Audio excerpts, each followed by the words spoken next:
La fase 2 prevede nuove norme di accesso alle strutture di pronto soccorso. L'utente ha l'obbligo di indossare mascherina e guanti, assicurando di mantenere la distanza di sicurezza interpersonale di almeno 1 metro. Non è ammessa la presenza di accompagnatori all'interno del pronto soccorso, ad eccezione di disabili, minori, utenti fragili, non autosufficienti e persone con difficoltà linguistiche.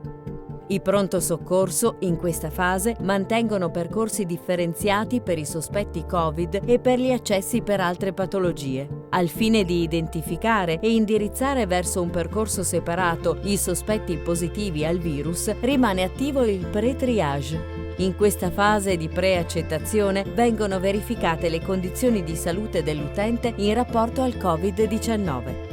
In caso di sintomi come febbre, influenza, tosse e mal di gola o segni significativi di sospetta infezione respiratoria da Covid-19, il soggetto viene sottoposto a tampone nasofaringeo e accompagnato in spazi del pronto soccorso dedicati fino all'arrivo del referto del tampone. Qualora non fosse necessario trattenere il paziente in osservazione, lo stesso viene dimesso a domicilio. In caso di emergenza, che non consente perciò di attendere il referto del test, il paziente viene trattato come infetto e gestito con tutte le precauzioni del caso.